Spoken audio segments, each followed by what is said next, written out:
Bismillahirrahmanirrahim. Assalamualaikum warahmatullahi wabarakatuh. Alhamdulillah, ahmaduhu subhanahu wa ta'ala wa astahdih wa a'udhu bihi min syururi anfusina wa min sayyiati a'malina. Man yahdihillahu fala mudilla lahu wa man yudlilhu falan tajida lahu waliyan mursyida. Allahumma salli ala sayyidina wa maulana Muhammad wa ala alihi wa sahbihi ajma'in. Ta'zim wa ikraman kepada Ibu Imam Syekh, kepada seluruh pengurus Masjid Jami' dan Canggaram, gure-gure ulun tuan sidang jamaah Isya, Tarawih beserta witir. Mudah-mudahan kita semua dicatat oleh Allah sebagai penghuni surganya. Amin ya rabbal alamin. Allah subhanahu wa ta'ala di dalam akhir daripada surah Al-Baqarah mengingatkan kita bahwasanya tidak ada satupun beban hidup yang diberikan oleh Allah kecuali kita mampu memikulnya, kecuali kita mampu melaluinya. Karena setiap orang yang mau hidup siap menerima masalah. Orang yang tidak siap hidup maka dia tidak siap untuk menerima masalah.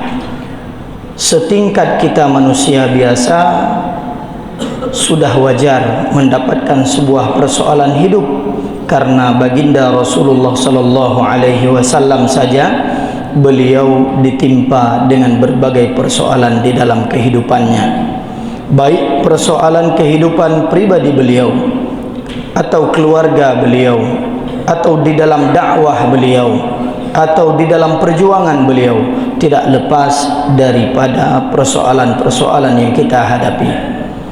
Tujuan Allah menguji seorang hamba tidaklah lain kecuali Allah ingin mengangkat derajat seorang hamba. Ibarat seorang anak SD mau masuk ke tingkat SMP, dia harus mengikuti ujian terlebih dahulu. Anak yang ingin masuk ke tingkat SMA, maka dia lebih tinggi ujiannya dibanding ujian anak SD masuk SMP. Begitu juga ujian yang dihadapi oleh anak-anak SMA untuk melanjutkan pendidikannya ke perguruan tinggi juga tidak kalah lebih berat dibanding anak yang dari SMP menuju ke SMA. Artinya itulah ketika Allah ingin mengangkat derajat manusia, maka Allah memberikannya ujian. Kata para hukama, bil imtihan yukrimul mar'u wa yuhan. Dengan ujian manusia itu dimuliakan, dan dengan ujian juga manusia itu dihinakan. Sehingga ketika kita mengalami persoalan hidup, hal utama yang dipesankan di dalam akidah kita sebagai akidah ahlu sunnah wal jamaah, bahwasanya kita yakin Allah tidak pernah membebankan sebuah persoalan kecuali kita mampu menghadapinya. La yukallifullahu nafsan illa wus'aha. Allah tidak membebani seorang dengan persoalan, dengan sebuah masalah, kecuali dia dapat melalui persoalan tersebut. Laha ma kasabat wa 'alaiha maktasabat. Kalau kita bersabar, kalau kita beribadah, kalau kita taat ketika diuji oleh Allah, setelah diuji pun kita taat, maka pada saat itu kita diberikan ganjaran oleh Allah dengan kebaikan yang berlipat ganda. Akan tetapi ketika kita menghadapi sebuah masalah, kita kesampingkan peran Allah subhanahu wa ta'ala dalam persoalan hidup kita, wa 'alaiha maktasabat, kemudian kita meninggalkan sesuatu yang diperintahkan oleh Allah karena sedang menghadapi beban hidup, maka pada saat itu juga hal yang buruk akan ditimpakan oleh Allah kepada diri kita. Maka seorang muslim berdoa, Rabbana la tu'akhidna in nasina aw akhtana. Ya Allah, ya Tuhan kami, jangan engkau menghukum kami karena kealpaan kami, in nasina ketika kami lupa, aw akhtana ketika kami salah. Yang namanya manusia adalah tempat kesalahan. La yusamma bil insan illa linisyanih. Tidak dinamakan dengan insan kecuali karena kealpaannya. Bahkan manusia itu ketika kita melihat rangkaian kata lafaz di dalam bahasa Arab, manusia, mim, atau mimun nafyi, kemudian nusia fi'lil majhul, maka pada saat itu apa-apa yang dilupakan, maka itulah sikap manusia. Kita berdoa kepada Allah, la tu'akhidna in nasina aw akhtana, Rabbana wa la tahmil alaina isran kama hamaltahu ala alladhina min qablina. Ya Allah, jangan engkau bebankan, pikulkan kepada kami sebuah persoalan yang pernah engkau pikulkan kepada mereka orang-orang yang terdahulu sebelum kami. Rabbana wa la tuhammilna ma la taqata lana bih. Ya Allah, jangan timpakan kepada kami sesuatu yang tidak dapat kami lalui. Rabbana wa la tuhammilna ma la taqata lana bih wa'fu anna, ampuni kami. Waghfir lana, ampuni dosa-dosa kami. Warhamna, rahmati kami. Wansurna 'alal qaumil kafirin, dan berikan kepada kami pertolongan terhadap orang-orang kafir. Maka hadirin yang dimuliakan oleh Allah, Rasulullah berpesan bahwasanya Al-Quran sudah memberikan solusi hidup kepada kita. Solusi hidup yang ditawarkan oleh Al-Quran adalah ya ayyuhalladzina amanu, hai orang-orang yang beriman, ista'inu bis sabri was salah, mintalah pertolongan kepada Allah dengan penuh kesabaran dan dengan solat. Coba lihat, ketika kita solat tarawih 20 kali kita meminta pertolongan hanya kepada Allah. Iyyaka na'budu wa iyyaka nasta'in. Ya Allah, hanya padamu kami menyembah dan hanya kepadamu kami memohon pertolongan. Tidak diawali dengan hanya kepadamu kami memohon pertolongan, kemudian hanya kepadamu kami menyembah. Tidak. Yang pertama bertauhid dulu. Kita harus memiliki akidah berubudiyah hanya kepada Allah. Ketika kita sudah menyatakan ubudiyah kami ya Allah hanya kepadamu, tidak kepada yang lain, maka kami juga hanya memohon kepadamu, tidak kepada yang lain. Seorang dokter yang ada di Gaza, saya melihat video, beliau menceritakan ketika mengoperasi kedua kali seorang anak yang terluka karena bom yang dilakukan oleh orang-orang Zionis Israel terhadap penduduk Gaza. Ketika operasi kedua, dia berpesan kepada dokter. Apa yang dia pesankan? Coba lihat ini. Akidah. Anak usia 12 tahun. Dia pesan kepada dokter, wahai dokter, apakah saya akan dioperasi kedua kalinya? Benar. Dokter, bolehkah engkau menambah sedikit obat biusnya agar saya tidak merasakan sakit seperti kemarin? Kata dokter, baiklah. Kemudian dokter menambahkan obat biusnya. Sesaat setelah diucapkan tersebut, dia berdoa kepada Allah. Dia mengangkat tangannya. Apa yang dia katakan? Ya Allah, maafkan saya telah meminta kepada selain engkau. Saya telah meminta agar diringankan rasa sakit kepada dokter untuk ditambahkan dosis daripada obat bius tersebut. Saya tidak meminta kepadamu. Ya Allah, maafkan saya, ampuni dosa saya. Dokter itu meneteskan air mata. Coba lihat, anak usia 12 tahun, bagaimana akidahnya. Maka sebelum kita menyelesaikan persoalan hidup kita, akidah terlebih dahulu bagaimana. Apakah kita percaya bahwasanya yang menyelesaikan persoalan hidup kita adalah Allah Subhanahu wa ta'ala? Atau ada kalimat yang kita ucapkan, leh tak lalui persoalan udip leh kita nyo 1 ura 2 ura, sebulan 2 bulan selesai masalah.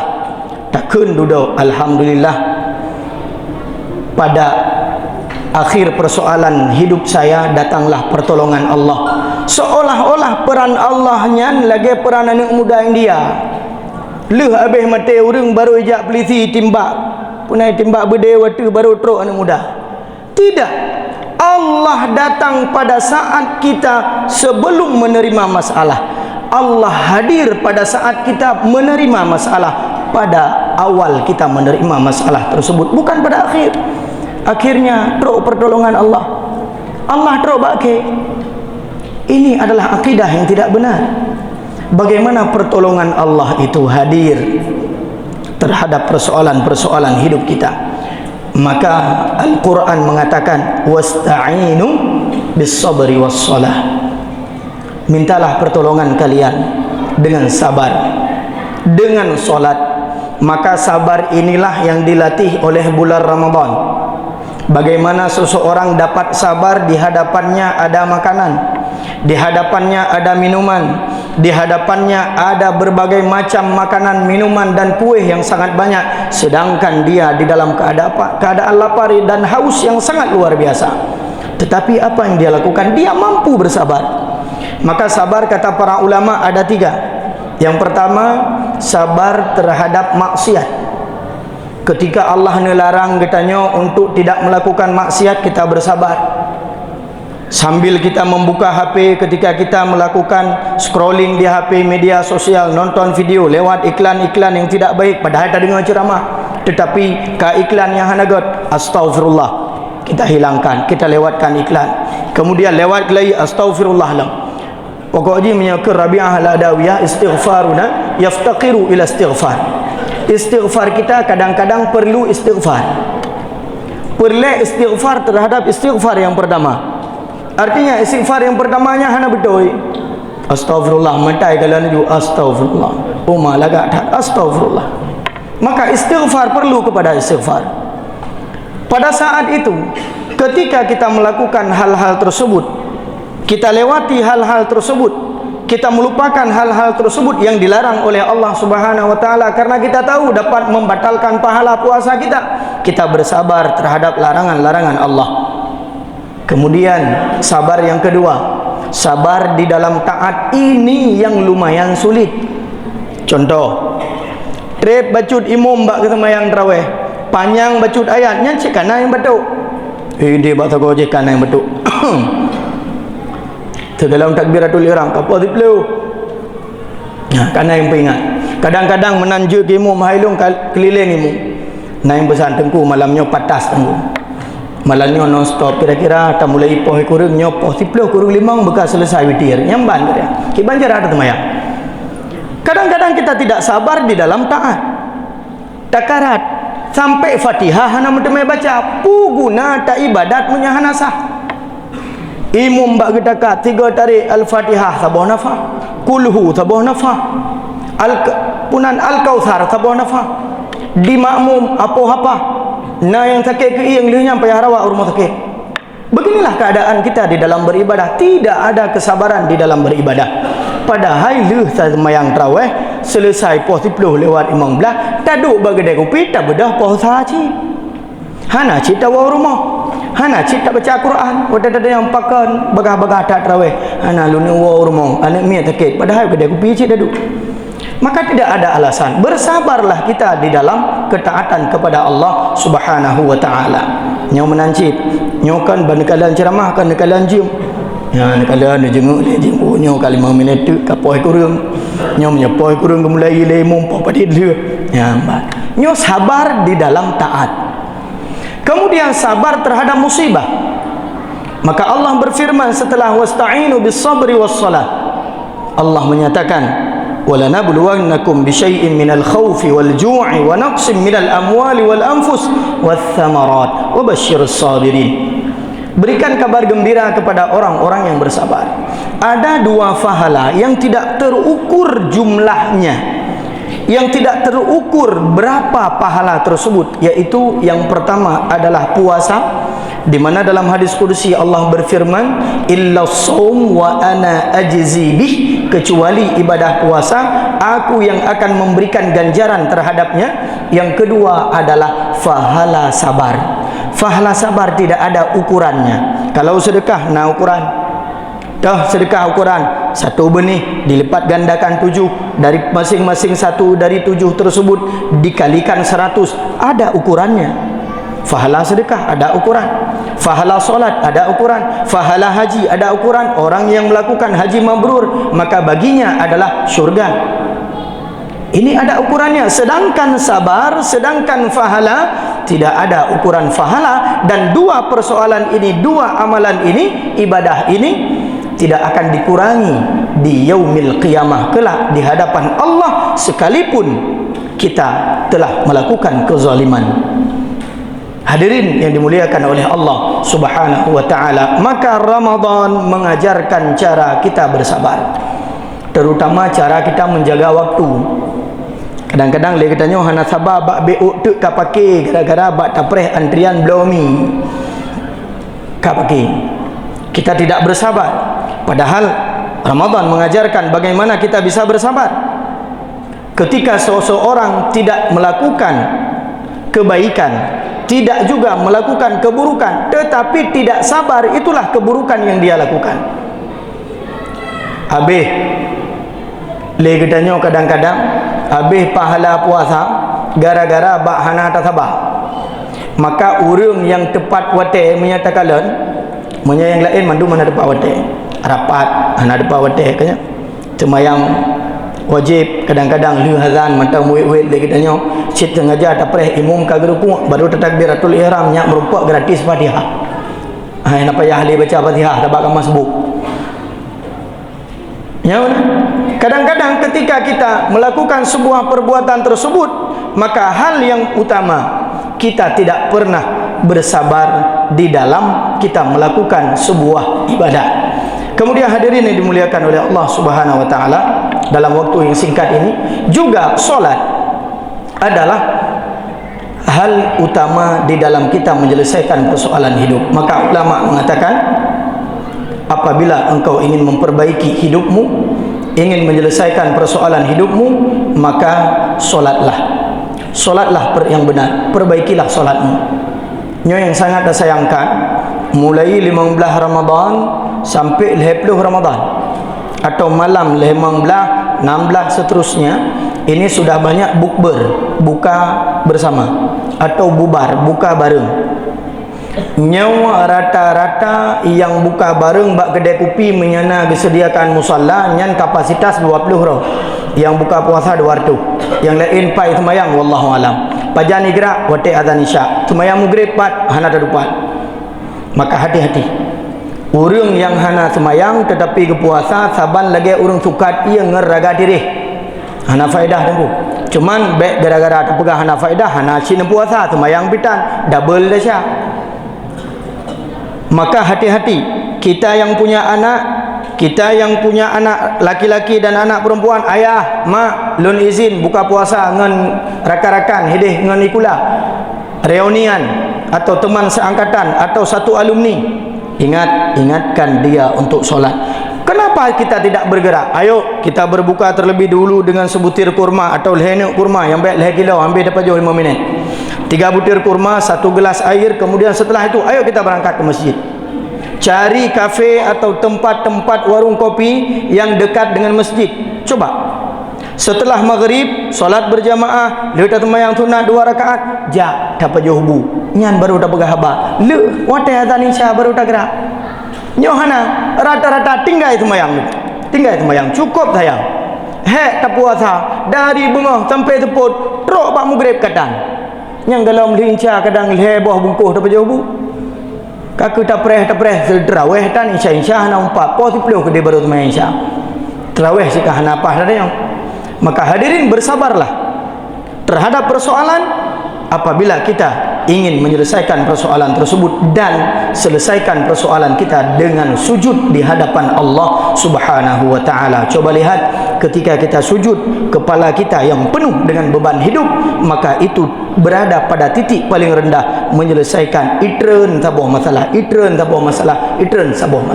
ketika kita sujud di hadapan Allah Subhanahu wa taala. Hadirin yang dimuliakan oleh Allah Subhanahu wa taala, saya teringat dengan pesan, walaupun pesan agak guyonan, tetapi pesan ini kadang-kadang bermakna. Pesan almarhum Kiai Haji Abdul Rahman Wahid atau Gus Dur. Apa yang beliau pesankan? Persoalan hidup, masalah itu ada 2. Masalah yang pertama, masalah yang dapat diselesaikan, maka tidak perlu difikirkan karena dapat diselesaikan. Masalah yang kedua tidak dapat diselesaikan, karena tidak dapat diselesaikan maka tidak perlu dipikir. Memang nggak bisa diselesaikan, ngapain dipikir? Maka tidak ada persoalan hidup ini yang menjadi beban pikiran kita kalau kita ingin menyelesaikan masalah tersebut dengan penuh kesabaran dan solat yang diajarkan di dalam bulan Ramadan ini. Mudah-mudahan kiranya setiap persoalan hidup kita diberikan kemudahan oleh Allah. Rabbana wala tuhammilna ma la taqata lana bih. Ya Allah, jangan pernah bebankan kepada kami sebuah beban hidup yang tidak dapat kami pikul.